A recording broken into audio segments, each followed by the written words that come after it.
ఈ స్తోత్రం దేవునికి మహిమ కలుగును గాక.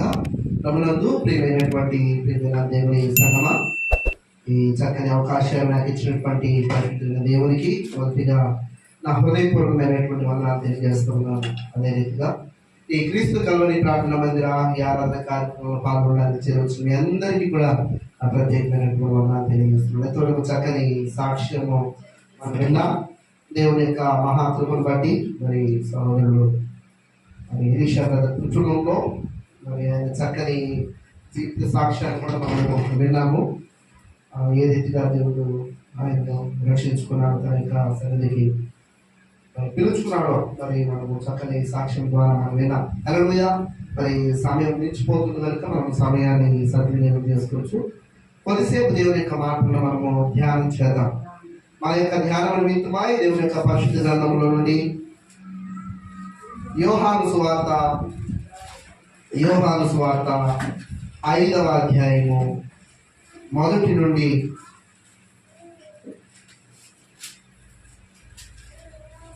18 వచనాల వరకు చదువు. అటు తర్వాత యూదుల పండుగ ఒకటి వచ్చెను కనుక యేసు యెరూషలేమునకు వెళ్ళెను.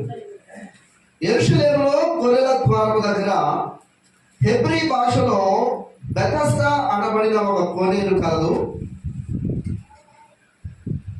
దానికి 5 మండపములు కలవు. ఆయా సమయాలకు దేవదూత కోనేటిలో దిగి నీళ్లు కదిలించుట కలవు. నీరు కదిలింపబడిన పిమ్మట మొదట ఎవడు దిగునో వాడు ఎట్టి వ్యాధి గలవాడైనను బాగుపడును. కనుక ఆ మంటపములలో రోగులు, గుడ్డివారు, కుంటివారు, ఊచకాలు చేతులు గలవారు గుంపులుగా పడి ఉండేది. అక్కడ 38 ఏళ్ల నుండి వ్యాధి గల ఒక మనుష్యుడు ఉండెను. యేసు వాడు పడి ఉండట చూచి వాడప్పటికి బహుకాలం నుండి ఆ స్థితిలో ఉన్నాడని ఎరిగి స్వస్థపరచున్నావా అని వారిని అడగగా ఆ రోగి, అయ్యా, నీళ్లు కదిలింపబడినప్పుడు నన్ను కోనేటిలోనికి దించుటకు నాకు ఎవడునూ లేడు కనుక నేను వచ్చునంతలో మరి ఒకడు నాకంటే ముందుగా దిగునని ఆయనకు ఉత్తరం ఇచ్చాను. యేసు, నీవు లేచి నీ పరుపెత్తుకొని నడువని వారికి చెప్పగా వెంటనే వాడు స్వస్థత నుండి తన పరుపెత్తుకొని నడిచెను. ఆ దినము విశ్రాంతి దినము కనుక యూదులు, ఇది విశ్రాంతి దినము కదా, నీవు నీ పరుపెత్తుకొన తగలే అని స్వస్థత పొందిన వారితో చెప్పింది. అందుకు వాడు, నన్ను స్వస్థపరిచిన వాడు నీ పరుపెత్తుకొని నడుమని నాతో చెప్పినను. వారు, నీ పరుపెత్తుకొని నడుమని నీతో చెప్పిన వాడెవడని వారిని అడిగిరి. ఆయన ఎవడో స్వస్థత పొందిన వారికి తెలియలేదు. ఆ చోట గుంపు కూడి ఉండేది కనుక యేసు తప్పించుకొని పోయాడు. అటు తర్వాత యేసు దేవాలయంలో వారిని చూచి, ఇదిగో స్వస్థత పొందితివి, మరి ఎక్కువ కీడు నీకు కలుగుకున్నట్లు ఇక నువ్వు పాపము చేయకుమని చెప్పగా వాడు వెళ్ళి నన్ను స్వస్థపరిచిన వాడు యేసు అని యూదులకు తెలియజెప్పెను. ఈ కార్యములను విశ్రాంతి దినమున చేసినందున యూదులు యేసును హింసించుని. అయితే యేసు, నా తండ్రి ఇదివరకే పని చేయించున్నాడు, నేనును చేయించున్నానని వారికి ఉత్తరం ఇచ్చెను. ఆయన విశ్రాంతి దినాచారము మీరుట మాత్రమే గాక దేవుడు తన సొంత తండ్రి అని చెప్పి తను దేవునితో సమానుడిగా చేసుకున్నాడు కనుక ఇందు నిమిత్తము యూదులు ఆయనను చంపవలనని మరి ఎక్కువగా ప్రయత్నించుని. చిన్న ప్రార్థన చేసుకున్నాం. మహోన్నతుడా, మహాబలుడా, ప్రేమగల తండ్రి, దయామయ అనుకున్నా కొద్దిసేపు మీ మాటలు వినాలని మేము ఆశపడుతున్నాం. చేరవచ్చిన వారితో నాతో మా అందరితో మీరు మాట్లాడి మీ నామానికి మహిమ తెచ్చుకోవాల్సింది, మమ్మల్ని సరి చేస్తూ మీరు అక్కడ సిద్ధపరచవలసింది. యేసు నామములో ప్రార్థన చేస్తున్నాను మా పరలోకపు తండ్రి, ఆమేన్. ఆమేన్. దేవునికి స్తోత్రం. హల్లెలూయా. ప్రభునందు ప్రియమైన దేవుని సంగమా, ప్రభు యేసు క్రీస్తు వారు చేసిన ఒక సూచక క్రియ, ఒక స్వస్థత కార్యముల గురించి ఈ చదువుబడినటువంటి లేఖన భాగంలో మనము చదువుకున్నాం. ఈ చదవబడినటువంటి లేఖన భాగంలో వ్రాయబడినటువంటి సందర్భము యెరూషలేములో ఒక పండుగ. యూదుల పండుగ ఒకటి వచ్చెను. కనుక యేసు యెరూషలేమునకు వెళ్ళెను. హల్లెలూయా. యూదులకు ముఖ్యమైనటువంటి పట్టణము, యూదులకు ఆరాధన కేంద్రం ఏమిటి అని ఆలోచన చేస్తే యెరూషలేములో ఉన్నటువంటి ఆ యొక్క దేవాలయము యూదులందరికీ కూడా ప్రధానమైనటువంటి ప్రార్థన ఆలయం. వారు ఏటేటా లేదా వారి పండుగల సమయంలో ఆ యొక్క యెరూషలేములోనికి వెళ్ళి ఆ యెరూషలేములో ఉన్నటువంటి ఆ యొక్క దేవాలయంలో వారు దేవునికి బలులు అర్పించడము, ప్రార్థించడము జరిగేది. ఆ దినాల్లో అది వాడుకగా ఉంది. కాబట్టి యేసు ప్రభు వారు కూడా ఆ యెరూషలేమునకు వెళ్ళినట్లుగా మనం చూస్తున్నాం. యెరూషలేము అను మాటకు సమాధానము అని అర్థం. అర్థమైందా? యెరూషలేము అనగా సమాధానము, షాలేం, దేవుడు మనకు సహాయకుడు అని అర్థం. ఈ యెరూషలేమునకు వెళ్ళినప్పుడు అక్కడ ఒక సంఘటన ఆయన చూస్తున్నాడు. అదే మొదటిసారి ఆయన చూడడమా అని మనం ఆలోచన చేయాలి. అక్కడ ఒక సందర్భాన్ని ఇక్కడ మనం చూస్తున్నాం. ఏమిటంటే యెరూషలేములో గొర్రెల ద్వారము దగ్గర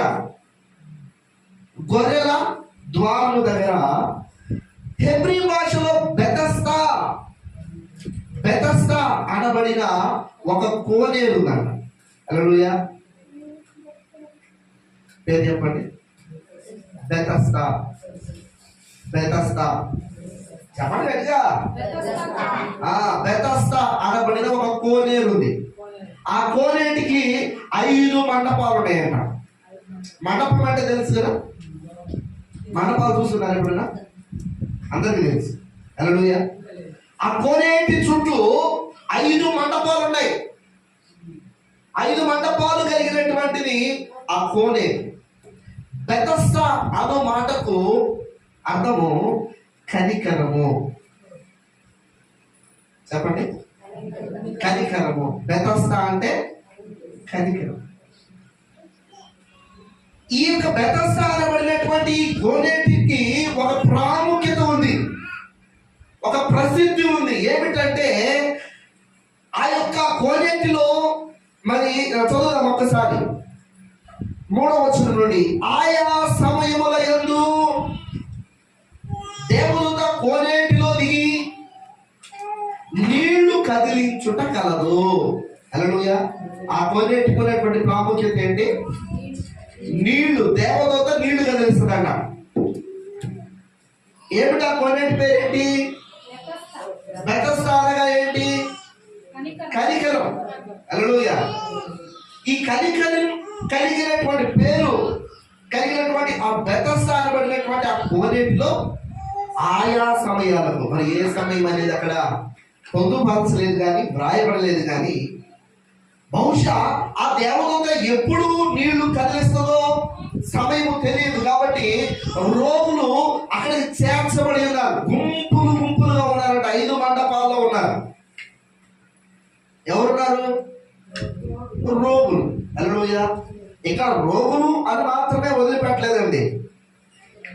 కనుక మండపంలో రోగులు 1, 2 గుడ్డివారు, 3 కుంటివారు, 4 ఊచకాళ్ళు చేతులు కలిగిన వారు.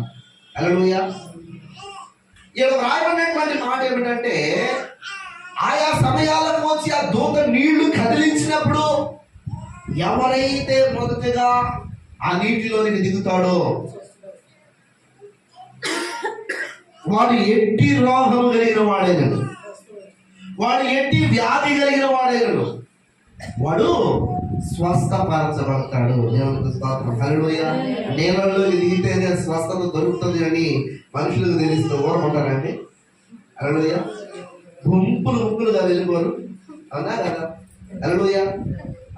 ఏ మాత్రం అవకాశం దొరికినా మొదట నేను దోకాలి, లేకపోతే నేను దిగాలి, నేను దోకాలి, నేను దిగాలి. మొదట నాకే. అనే ఆ యొక్క ఆత్రము మనుషులకు ఉండదా? హల్లెలూయా. నాటి రోగులు కొంతమంది ఈనాటి క్రైస్తవులు పొందో లేదు నాకు అర్థం కాదు. హల్లెలూయా. ఈనాటి క్రైస్తవ్యానికి ఈ విధమైన ఆశ ఉంటే బాగుండు అని ఎంతమంది సేవకులు ఆలోచన చేస్తున్నారు. హల్లెలూయా. ఆనాటి రోగులకు ఉన్నటువంటి మనస్సు ఈనాటి క్రైస్తవులకు లేదు. అందుకే మందిరాలకు రావడానికి ఇష్టంగా లేదు, చాలా కష్టంగా ఉంది. సాకులు వెతుకుతున్నారు. ఏం సాకు చెప్తే పాస్టర్ గారు నెమ్మలిస్తాడు, పాస్టర్ గారు ఈ సాకు చెప్తే ఒప్పుకుంటాడేమో, ఈ సాకు చెప్తే ఒప్పుకుంటాడేమో అని అనుకుంటా ఉంటున్నారు.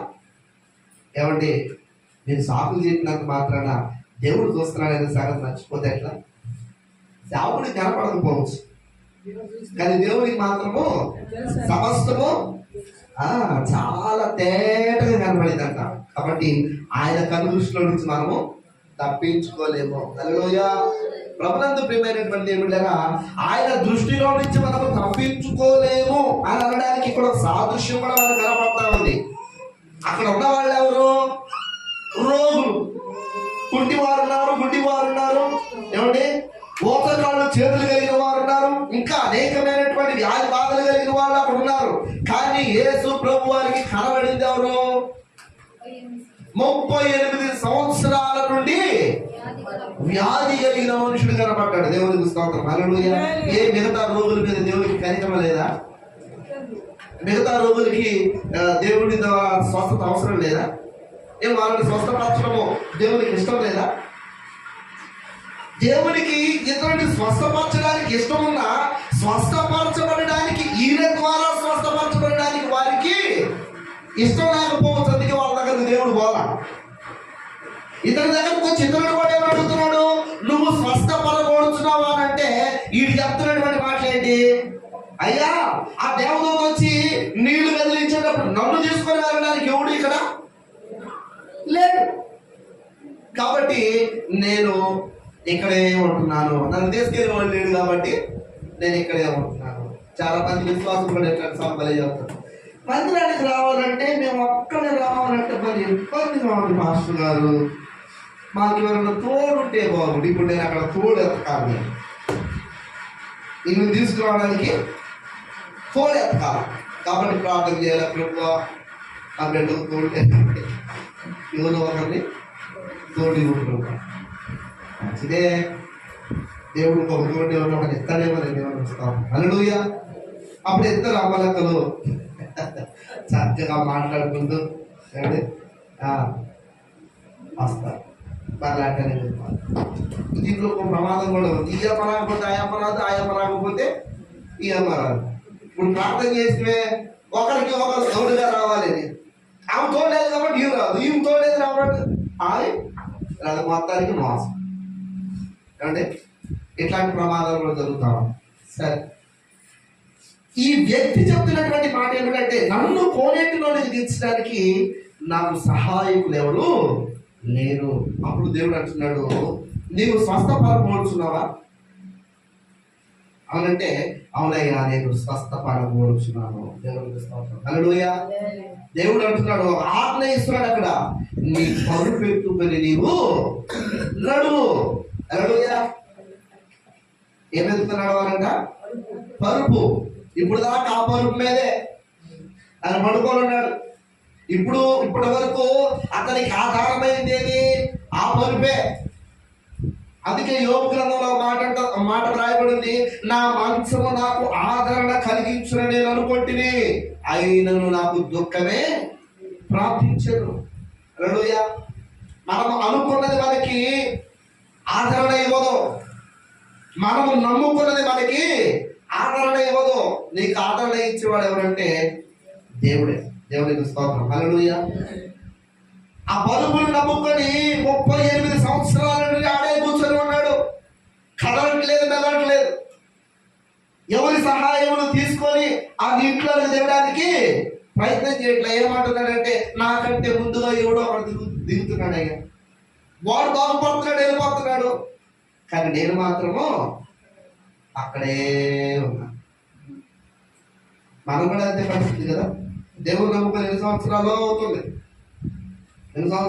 మన కుటుంబాల్లో మార్పు ఉన్నట్లా, మన జీవితాల్లో మార్పు ఉన్నట్లా, మన మాటలో మార్పు ఉన్నట్లా, మన ప్రవర్తనలో మార్పు ఉన్నట్లా.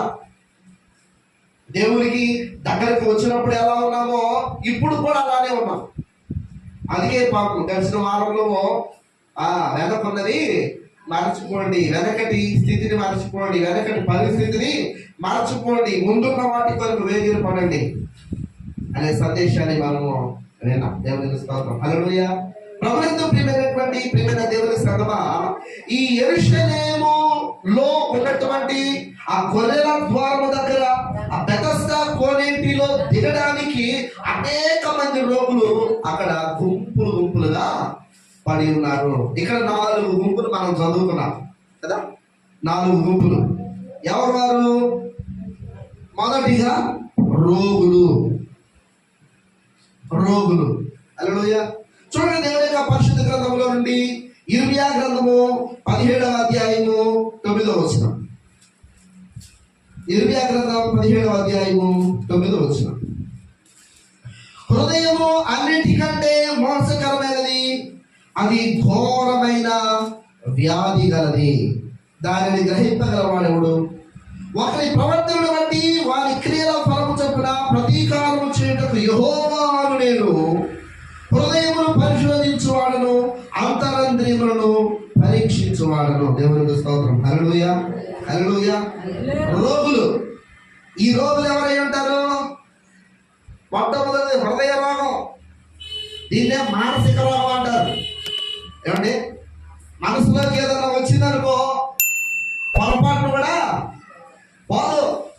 ఏమండి, ఏమైనా చెప్పు, ఎన్ని విధాలుగైనా ఆదరించు, ఎన్ని విధాలుగైనా సరే వాళ్ళకి మనం చెప్పడానికి ప్రయత్నం చేసామనుకోండి, విన్నట్టుగానే ఉంటారు.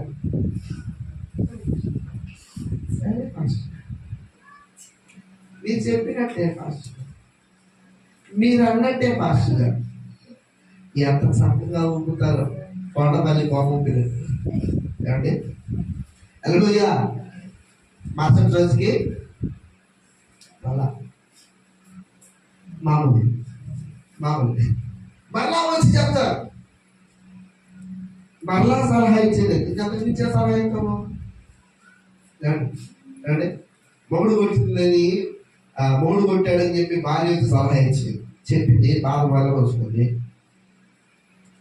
సరే, ఒక్కొక్కసారి భర్తలు కూడా వస్తారు, నా భార్య అసలు నా మాట ఏనట్లేదు మాస్టర్ గారు, కొడదామంటేనేమో చచ్చిపోద్దేమని భయం, దేవుని బిడ్డలమై ఉండి కొట్టడం నేరమని, అది పాపమని బైబిల్ గ్రంథం చెప్తా ఉంది. భార్యను సన్మానించుకొని వాక్యం చెప్తా ఉంది, కానీ నేను ఏం చేయలేకపోతున్నాను, దాని నోటికి నేను భరాయించలేకపోతున్నాను చెప్తాను. ఇప్పుడు ఎవరికి ఏ విధమైనటువంటి న్యాయం చేయాలా? దేవుని జ్ఞానాన్ని బట్టి వాక్యాన్ని చూపించి, కొట్టి మాట్లాడారు, వాక్యాన్ని చూపించి చెప్తే ఎన్నట్టే ఉంటారు, నేర్చుకున్నట్టే ఉంటారు, లోబడినట్టుగానే ఉంటారు. మళ్ళా మామూలు ఎప్పుడు చూసినా సమస్య. ఈమె ఏడుస్తూనే ఉంటుంది, ఆయన పడతానే ఉంటుంది, ఆయన ఏడుస్తూనే ఉంటాడు, ఆమె తిడతానే ఉంటాడు. హల్లెలూయా. హృదయ రోగం, మానసికమైనటువంటి రోగం. ఈ మానసిక రోగము చాలా ప్రమాదకరమైంది. ఈ మానసిక రోగము ఎముకలను కూడా ఏం చేస్తుందంట? క్షీణింపజేస్తున్నా. ఎముకలను కూడా క్షీణింపజేస్తుంది ఈ మానసిక రోగం. ఈ 5 మండపాల్లో ఉన్న రోగుల్లో ఈ మానసిక రోగులు కూడా ఉన్నారు. ప్రతిదానికి భయపడే రోగం, ప్రతిదానికి ఉలిక్కి పడే రోగం. ఏమంటే ఎవరేమో గుసగుసలాడుతున్నా నా గురించే, ఎవరేమైనా మాట్లాడుతున్నాడు నా గురించే, నీ గురించి మాట్లాడుకున్నాడు, మాకు పని మాట లేదా? అనుమానం, మానసిక రోగం. హల్లెలూయా. ఆ మండపం దగ్గర ఉన్నారండి మానసిక రోగులు కూడా. ఇంకొక రోగం దేవుని పరిశుద్ధ గ్రంథం యెషయా గ్రంథము 1వ అధ్యాయం చదవండి. యెషయా గ్రంథం 1వ అధ్యాయం 1 నుండి 5 నుండి 6 చదువుదాం. 1వ అధ్యాయము 5వ వచనం నుండి. నిత్యము తిరుగుబాటు చేయుచు మీరేలా ఇంకను కొట్టబడుదురు. ప్రతివాడు వినడమా, ప్రతివాడు నడినెత్తిన వ్యాధి కలిగి ఉన్నాడు. ప్రతివాడి గుండె బలహీనమయ్యను. అధికారం మొదలుకొని తల వరకు స్వస్థత కొంచెమైనను లేదు. ఎక్కడ చూసినను గాయములు, దెబ్బలు, పచ్చి పుండ్లు. అది పిండబడలేదు, కట్టబడలేదు, తైలముతో మెత్తన చేయబడలేదు. హల్లెలూయా. ఎవరున్నారు ఆదరించడానికి, నూనె రాయడానికి? ఏమండి, వాటిని ఒత్తి దానిలో ఉన్నటువంటి ఆ చెడు రక్తాన్ని తీసివేసి దాన్ని కట్టు కట్టి, గాయానికి కట్టు కట్టి, ఏమండి, నీకు సంపాదన చేయడానికి. హల్లెలూయా. ఉంటారా మానసిక రోగులకి? ఉండరు. ఎందుకంటే ప్రతి ఒక్కరిని అనుమానించారు కదా, అంతర్దూరం అయిపోయాడు. అందుకే అధికారం మొదలుకొని ఎక్కడ వరకు అంట, నడినెత్తి వరకు స్వస్థత కొంచెమైనను లేదు. అంటే వాళ్ళ శరీరం అంతా ఏమైపోయింది? ఇప్పుడు కుళ్ళిపోయింది, పాడైపోయింది, మానసిక రోగం. హల్లెలూయా. కానీ నిన్ను స్వస్థపరచు యెహోవాను నేనే అని సెలవిస్తున్నాడు దేవుడు. స్తోత్రం. హల్లెలూయా. నువ్వు ఎంతగా కుళ్ళిపోయినా, నీ మనసు ఎంతగా కుళ్ళిపోయినా, నీ మనసులో ఎంత తీరని వ్యతలున్నా, బాధలున్నా, అనుమానాలున్నా, అసూయలున్నా దానిని బాగు చేయగలిగిన వాడు ఆయన. అందుకే అంటున్నాడు, హృదయాంతరంగములను పరిశీలించు వాడను నేను. దేవునికి స్తోత్రం. హల్లెలూయా. రెండవ గుంపు చూడండి దేవుని సన్నిధిలో. అక్కడ ఆ యొక్క చదవబడినటువంటి లేఖన భాగంలో బెతస్దా అనబడినటువంటి కోనేటి దగ్గర చూడండి, దేవుని యొక్క పరిశుద్ధ గ్రంథంలో నుండి రెండవ గుంపు ఏంటి? గుడ్డివారు. అవునా? ఒక పక్క యోహాను సువార్తని 5వ అధ్యాయాన్ని తీసిపెట్టుకోండి. మొదటిగా రోగులు అని ప్రస్తావించినప్పుడు అక్కడ ఏ రోగులు ఉన్నారు? ఇక్కడ మానసిక రోగులు. శరీరం అంతా రోగమే, ఏ మాత్రమో స్వస్థత లేదు, ఏ మాత్రమో వాళ్ళకి ఆరోగ్యం లేదు, అంతా పాడైపోయినటువంటి జీవితం. రెండో గుంపు మనం చూస్తున్నాము, గురుడివారు. హల్లెలూయా. గురుడివారు. రెండవ కొరింథీ పత్రిక 4వ అధ్యాయం 4వ వచనంలో చక్కని మాట రాయబడింది. చదవండి ఒకసారి. రెండవ కొరింథీ పత్రిక 4వ అధ్యాయము 4వ వచనం చదవాలి.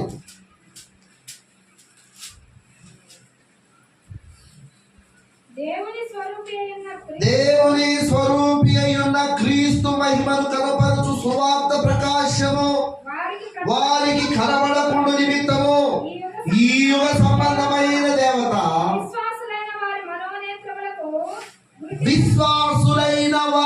అవిశ్వాసులైన వారి మనోనేత్రములకు గురుడితనము కలుగజేసిన దేవునికి స్తోత్రం. హల్లెలూయా. విశ్వాసులైన వారికా, అవిశ్వాసులైన వారికా? మరి పాస్టర్ గారు విశ్వాసులైన వారికి అంటే మీ ఏం గారు సౌండ్ ఇది లేదు కదా. హల్లెలూయా. క్రీస్తు దేవుని స్వరూపి అయి ఉన్న క్రీస్తు మహిమ, ఆ ప్రకాశము కనబడుకున్న నిమిత్తము సువార్త ప్రకాశము. హల్లెలూయా. ఏ ప్రకాశము? సువార్త. సిలువను గూర్చిన వార్త నశించుచున్న వారికి వెరితనము, రక్షింపబడుచున్న మనకు దేవుని శక్తి ఉన్నది. హల్లెలూయా. సిలువను గూర్చిన వార్త. హల్లెలూయా. నీ దేవుని గురించిన వార్త నీకు శక్తిని ఇస్తుందా? నేను శక్తిహీనుడిగా చేస్తున్నా. అవిశ్వాసికేమో వెరితనం. ఏం చెప్తాడు నీ పాస్టర్? నీకు చెప్పేది ఇంకా అర్థమవుతుందా లేదా అని అనిపిస్తుంది. ఎవరికి? అవిశ్వాసికి.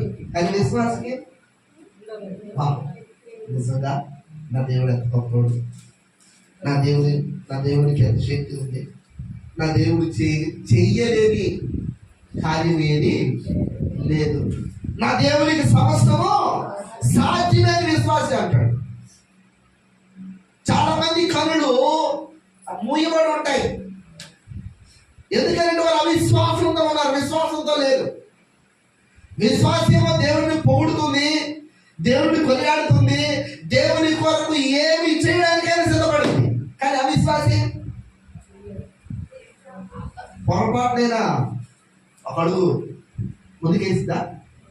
మంచి చేయడానికి, మేలు చేయడానికి హల్లెలూయా చేయదు. కానీ అవిశ్వాసం మాత్రం 10 అడుగులు వెనకేసి. హల్లెలూయా. ఈ యుగ సంబంధమైనటువంటి దేవత మనోనేత్రాలకి ఏం కలుగు చేస్తుందంట?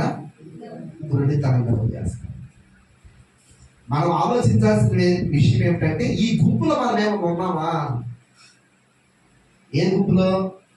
రోగుల గుంపులో, రెండవది ఈ గుడివారి గుంపులో.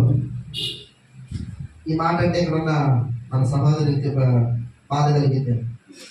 ఏమంటే మిమ్మల్ని గురించి కాదండి, మీరు అమితమైనటువంటి దిగ దృష్టి కలిగిన వారు. ఈ లోక సంబంధమైనటువంటి ఈ చెడు, ఈ పాప పైకీలమైనటువంటి ప్రపంచాన్ని కోరుకున్న దేవుడు మీకు మీ మనోనేత్రాలను తెరిచాడు. దాన్ని బట్టి సంతోషపడాలి. హల్లెలూయా. ఏమండి దేవుడిని సరాసరిగా దృష్టించగలిగినటువంటి భాగ్యం వారికి ఇచ్చాడు. మనకే మన కళ్ళుండి కూడా గుడ్డోళ్ళమే అని నేను అంటాను. అంతేగాని వాళ్ళని తక్కువ చేయాలని కాదు. హల్లెలూయా. దేవుని మహిమ, దేవుని యొక్క ప్రకాశము, దేవుని యొక్క శక్తి సామర్థ్యాలు, దేవుడు నీ పట్ల కలిగి ఉన్నటువంటి ప్రణాళికలు గుర్తించలేనటువంటి ఆ ఆత్మీయ గుడ్డితనం మనం కలిగి ఉంటే ఈ గుంపులో మనము చేరి ఉన్నట్లే. హల్లెలూయా. హల్లెలూయా. ప్రభునందు ప్రియమైనటువంటి దేవుడా, నువ్వు కూడా యెరూషలేము దేవాలయం దగ్గర ఆ బెతస్దా కోనేరు మండపంలో ఏ గుంపులో కూర్చొని ఉన్నావో పరిశీలనకి ఏ గుంపుకి చెందిన నాకు ఒక పాట గుర్తొస్తుంది. ఏ గుంపులో నుండివో ఎరిగి తెలుసుకో, తిరిగి తెలుసుకో. హల్లెలూయా. అది ఉత్తమమైన పని. ఏమండి ఎరిగి తెలుసుకోవడం, గుర్తెరిగి తెలుసుకోవడం. ఇక్కడ చూడండి, ఇంకొక మాట వ్రాయబడింది. రోగులు, గుడ్డివారు, మూడవది కుంటివారు. మూడవ గుంపు ఏంటి? కుంటివారు. చూడండి దేవుని యొక్క పరిశుద్ధ గ్రంథంలో నుండి యెషయా గ్రంథం 59వ అధ్యాయం 8వ వచనం. యెషయా గ్రంథం 59వ అధ్యాయము 8వ వచనం.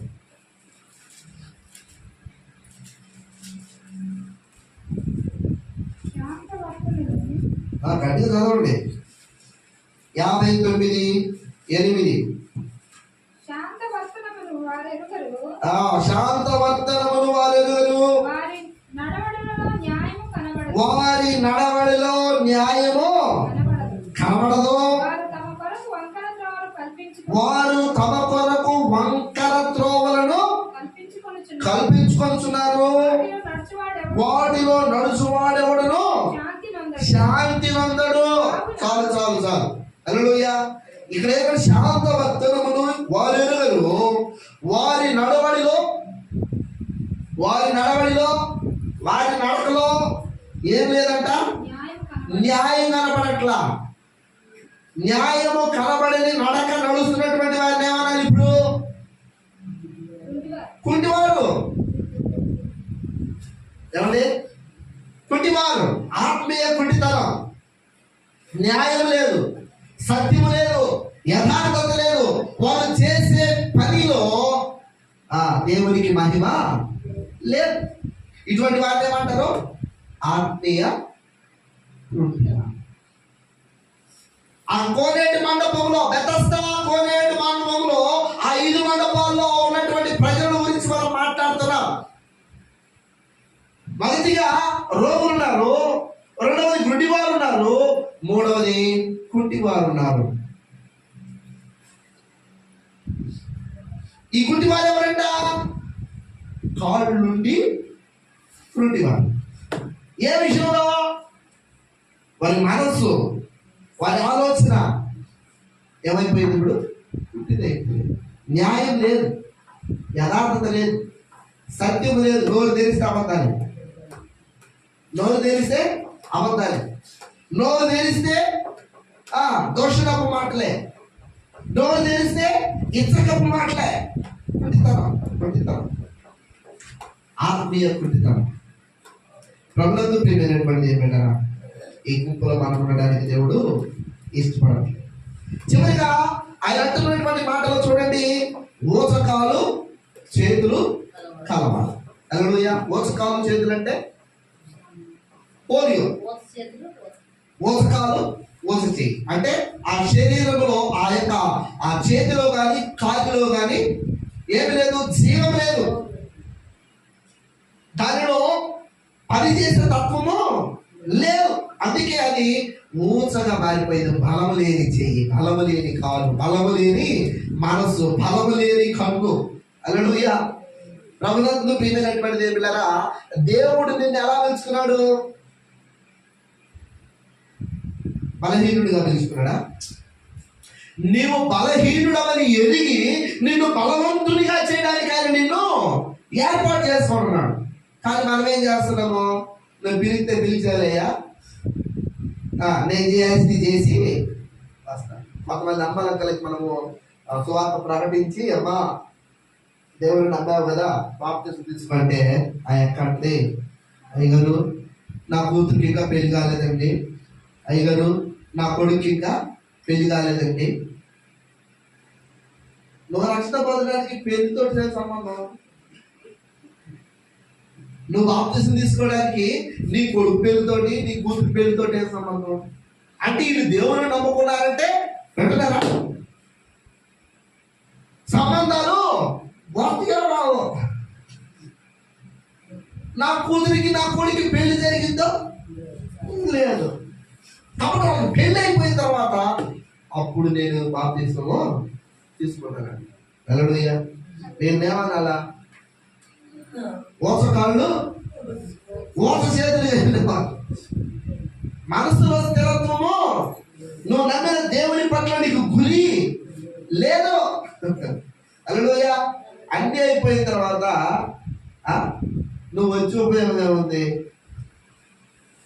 నువ్వు నిజంగా దేవుణ్ణి ప్రేమిస్తే, నువ్వు నిజంగా దేవుని నమ్ముకుంటే నీ జీవితాన్ని దేవునికి సమర్పించాలా వద్దా? ఏది నీవు నమ్మిన దేవుడు నీ కూతురికి పెళ్లి చేయడా? నువ్వు నమ్మిన దేవుడు నీ కొడుకు పెళ్లి చేయడా?